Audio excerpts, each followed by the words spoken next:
श्रवण करते हैं, पश्चिम को पीठ करते हैं। तो एक तो अध्यात्म में ये हो गया कि उधर बात सही स्वर।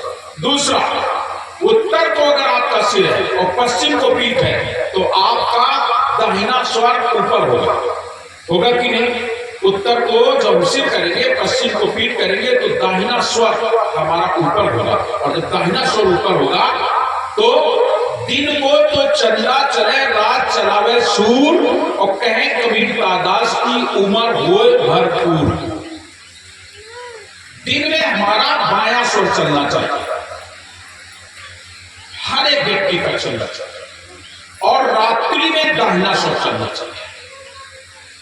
आप लोगों का एक बार ना चले तो ना चले, लेकिन इन लोगों का जरूर चलना चाहिए। आप लोग तो ऐसा होता है कि कोई विचार नहीं, प्यास लगी तो पानी पी लेनी, खाना ला, भूख ला, कितने भी खाना खिलो, सवेरे खाए वाला खाना को 12 बजे मिले, को 1 बजे मिले, को 2 बजे मिले। अब काम में फंस गए तो फंस गए, तो आपका स्वर तो एक बार डिस्टर्ब हो सकता है, लेकिन इन लोगों का स्वर डिस्टर्ब नहीं होना चाहिए, नहीं होना चाहिए, क्योंकि तुम्हें तो आहार विहार अपने अनुरूप करना चाहिए, सहज से करना चाहिए।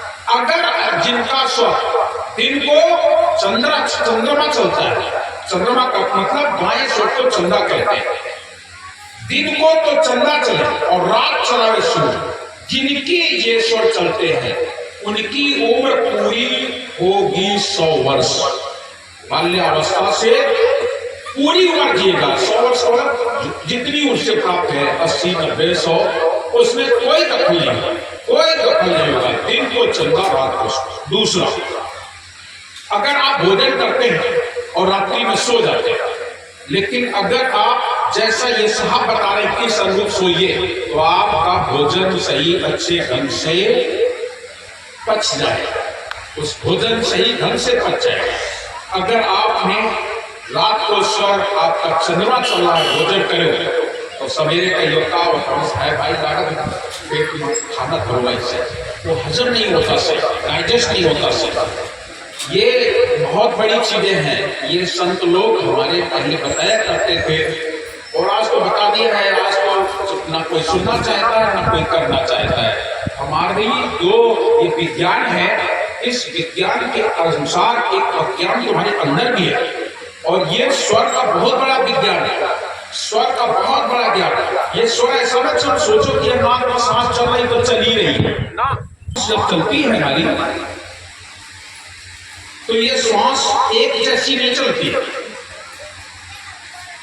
आप लोग पाठ में भी कहते हैं, इंगला के घर पिंगला जाई सुषमा नार रह ठहरे। नार का मतलब यही है, श्वास नारी है, 3 नारी है, इंगला पिंगला सुषमना।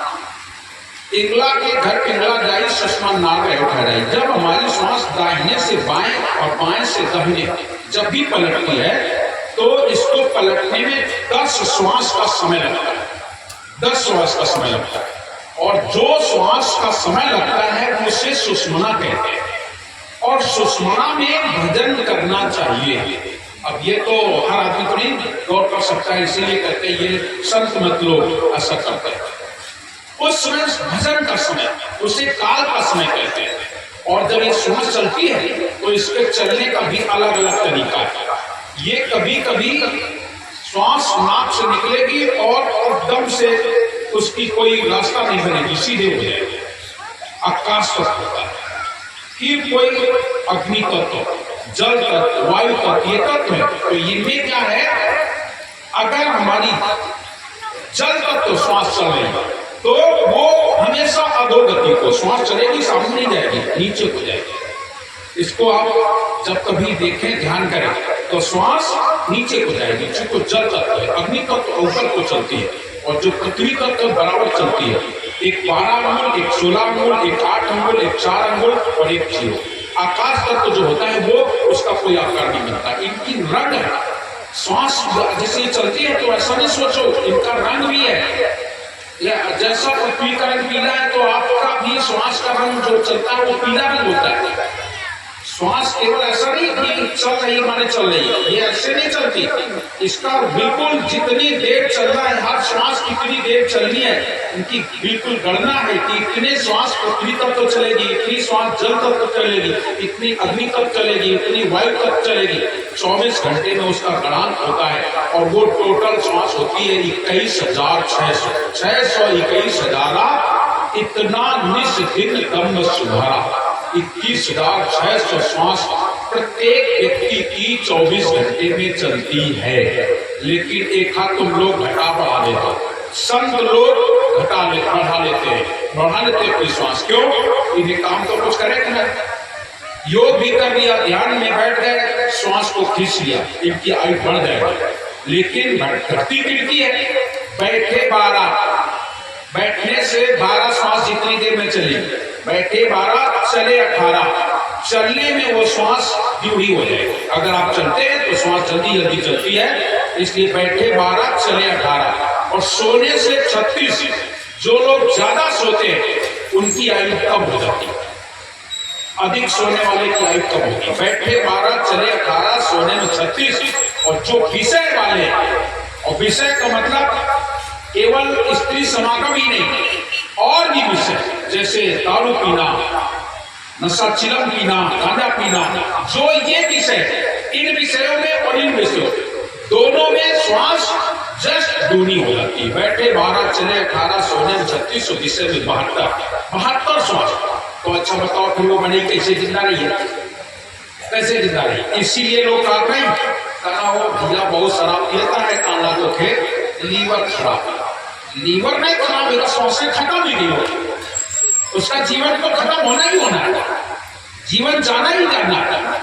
तो जो अध्यात्म गणित जगत है बहुत विचित्र, इनकी श्वास पर जोर चल जाए, आप पहले से आप बता सकते हो कि मेरी मृत्यु कब होगी।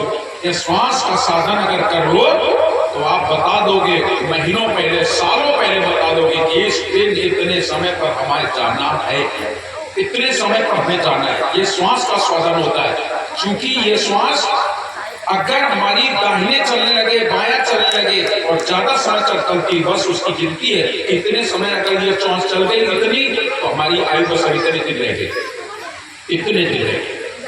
ये असंयोगिक एक जैसी चलती है, घटती बढ़ती रहती श्वास। इस श्वास पर ध्यान देना ये सब लोग करते हैं, और इसका ध्यान देने से आप भविष्य, भूत भविष्य सब कुछ बता सकते हो। श्वास से भूत भविष्य का भी बता सकते हो, आगे क्या होने वाला है या क्या हुआ है, आपके साथ क्या होना है, ये सब श्वास से बताया जा सकता है। श्वास बहुत बड़ी चीज है, गड़ान है। जब हम घर से निकलते हैं तो श्वास से आप चलिए, अगर आप श्वास के अनुरूप चलो तो आपका कुछ नहीं बिगड़ेगा। लेकिन चलोगे कैसे? तुम्हें जाएगा, गाड़ी छूटेगा और श्वास तुम्हारी दोनों छूटेगी। अब सुषमना गाड़ी चल रही है, तुम तो कहा बताओ साहब ट्रेन छूटी जा रही है, और ट्रेन छूटी जा रही है तो फिर चलो भाई, और जाओगे तो उस स्थिति में अगर घर से निकलते हो तो निश्चित ही कुछ न कुछ नुकसान होगा। अब होगा तो होगा, लेकिन निकलना है, अनिवार्य निकलना है, जाना है, ये समस्या हो जाती है।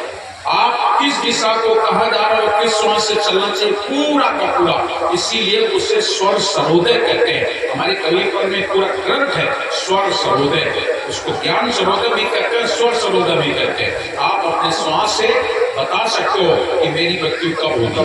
और वैसे भी प्रत्येक व्यक्ति 1.25 पहर पहले तो बता ही सकता है। 1.25 पहर पहले किसी को भी व्यक्ति बता सकता है कि इसकी मृत्यु आ गई, क्योंकि 1.25 पहर पहले श्वास मुख से ही शुरू हो जाती है। मुख से श्वास निकलेगी और वह नाभि तक नहीं आएगी, वही गले तक रह जाएगी और आपका मुख खुल जाएगा। बस वो यहाँ तक आएगी, नीचे नहीं जाएगी। बस उसी समय लोग समझ लेते हैं कि इनके टाइम आगा, अभी नहीं करो, जल्दी को शासन दो, और तुम जब तक इंतजाम करियो तब तक टाइम पूरा हो गया, उनको चाहिए। ये है क्यों लोग पहले बता देते हैं कि हमें कितने टाइम जाना है। लोग बता देते हैं ना, बता देते हैं मुझे कितने टाइम जाना है। कैसे बता देते हैं? वो इसी से बता देते हैं, उनको अनुभव हो जाता है कि हम किस दिन जाएंगे, किस टाइम जाएंगे। जैसे हमारे यहाँ दादी माँ थी, उन्होंने सीधे बता दिया 5वें दिन मुझे जाना है, सीधे बस 5वें दिन जाना है। आकर के और घर पे नीचे भले आई कि आवने की वैसे आई, साइकिल में बैठ के आई, सब कुछ थी। और धीरे धीरे उनका समय पूरा हुआ और आखिरी वाले दिन उन्होंने पूछा कौन दिन है? बोले आज ही हो। बोले अब तो टाइम पूरा होगा। और टाइम पूरा हो गया और जैसे जैसे समय आता गया उन्होंने अपना भजन शुरू किया। भजन में तो वैसे रहती थी, उनके आगे न पीछे कोई नहीं, कोई नहीं। और उन्होंने अपने प्राण छोड़ दिए, अपने प्राण छोड़ दिए। मैं आपसे निवेदन करता हूँ प्रिय सज्जनों, ये एक बहुत बड़ी चीज है। साहब ने या संतों ने जो भी हमें ज्ञान दिया है वो व्यर्थ नहीं जाता है, व्यर्थ नहीं होता है। लेकिन हम लोग सोचो को करें ना करो तो ना करो भाई। साहब ने कहा उत्तर को सिराना पश्चिम कीजिए पीठ, का मतलब यह है कि उत्तर को सिराना पश्चिम को पीठ होगा, तुम्हारा दाहिना सिर ऊपर होगा, तुम्हारी उम्र भी बढ़ेगी और साथ साथ में स्वास्थ्य भी अच्छा होगा, स्वास्थ्य भी सुधरेगा। इसलिए हमें ये करना चाहिए। साहब कबीर की वाणी को बहुत समझने और ध्यान दें। साहब ने कोई क्षेत्र छोड़ा नहीं। ऐसा ना सोच लो कि बस साहब के बस वही बीजक ग्रंथ है या ये ग्रंथ वो ग्रंथ। आपको हर तरीके से साहब ने, मैं आपको ये ध्यान दिलाना चाहूंगा कि ऐसा कोई प्रश्न नहीं है जो धनी धर्मदास जी साहब ने साहब के समक्ष ना रखा हो, और ऐसा कोई प्रश्न नहीं है जिसका उत्तर सद्गुरु कबीर साहब ने दिया है। दुनिया में ऐसा कोई प्रश्न नहीं है जिस प्रश्न का उत्तर कबीर पंथ में ना हो। सब प्रश्नों का उत्तर कबीर पंथ में है, क्योंकि साहब ने धर्मदास साहब ने पूछा, साहब के उन्होंने बता दिया। अब ये हो सकता है कि हम खुद कहते हैं, हमें मालूम है? नहीं मालूम है। हम सब कुछ थोड़ा बता सकते हैं। जितना जानता हूँ उतना लोगों को बांट देता हूँ, दे देता हूँ। जो जिसने जितना जाना है बस उसने उतना माना है। मान लो अपने जीवन में, जान लो। लेकिन भक्ति निराली चीज है, हमें अपने जीवन में भक्ति को धारण करना ये हमारा परम कर्तव्य बनता है। और अगर बाल्यावस्था से भक्ति करते हैं उनका तो कहना ही क्या।